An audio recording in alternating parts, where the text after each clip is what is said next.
গোপন তথ্যের ভিত্তিতে জানতে পেরেছি যে টাইগার এন্টারটেইনমেন্ট লিমিটেড নামক একটি রেস্টুরেন্টে টাইগার নাম ব্যবহার করে অবৈধ একটি বার ব্যবসা চলমান ছিল। সেই তথ্যের প্রেক্ষিতে আমরা আজকে অভিযান করতে আসি।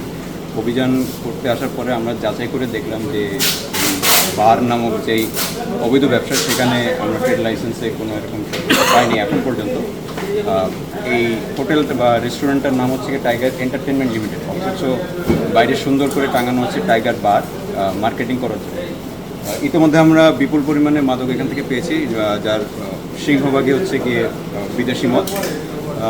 এখানে বিগত কয়েক বছর ধরেই বিভিন্ন ধরনের অভিযোগ আসছে সাধারণ মানুষের কাছ থেকে। তো আমরা হচ্ছে গিয়ে পরবর্তীতে এই অভিযোগের বিরুদ্ধে অনুসন্ধান চালালাম কিছুতে, তার প্রেক্ষিতে আজকে অভিযান করলাম।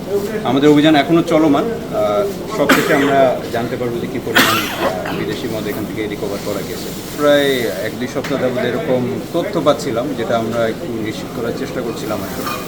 তো প্রথমে বার ব্যবসা বা থেকে মাদক, বিদেশি মাদক ক্ষেত্রে কিছু নীতি নির্ধারণ করা আছে বাংলাদেশের আইন অনুযায়ী।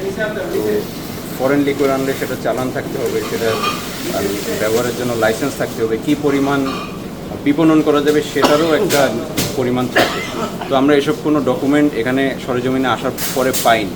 তো তাদের স্টোর থেকে এখন আমরা যেসব আইটেম পাচ্ছি সেগুলো হচ্ছে কি আমরা জব্দ করে আমরা হস্তান্তর করে দিব। এটার ব্যাপারে একটু বেশি কমপ্লেন আসছিল দেখে আমরা অভিযান চালাই। আর বাদ বাকি দেখা যায় যে কাস্টমস ফাঁকি দিয়ে অনেকে নিয়ে আসে, বা যেটা হচ্ছে গিয়ে অনেকে এরা মানে কাস্টমস থেকে শুরু করে সবার যেসব সংস্থা আছে সবারই দায়িত্ব। আমরা যখনই তথ্য পাই আমরা অভিযান করার চেষ্টা করি।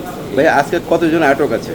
আমরা এখনও অভিযান শেষ করিনি, অভিযান শেষ করার পরে আমরা বলতে পারবো।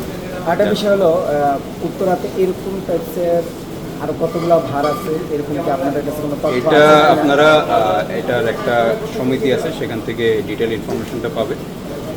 কিছু আছে রেস্টুরেন্ট কাম বার, কিছু আছে সম্পূর্ণ বার। তাদের লাইসেন্স আছে, লাইসেন্স অনুযায়ী কী পরিমাণ বিদেশি লিকুইড রাখতে পারবে সেটার ব্যাপারে সুনির্দিষ্ট নির্দেশনা আছে, সেই অনুযায়ী তারা এই বারগুলো পরিচালনা করে। অত্র এলাকায় কয়েকটা বারে অবৈধ বৈদেশিক যেই ফরেন লিকুইড আছে এগুলোতে আমরা কয়েকটাতেই অভিযান চালিয়েছি। এখন এটার ব্যাপারে আমরা নিশ্চিত হতে পারিনি, কারণ এটা বাইরে দিয়ে লেখা ছিল টাইগার বার, কিন্তু আমরা এখানে সরেজমিনে এসে দেখছি যে একটা রেস্টুরেন্ট এবং মানে আসলে নাম হচ্ছে গিয়ে টাইগার এন্টারটেইনমেন্ট লিমিটেড।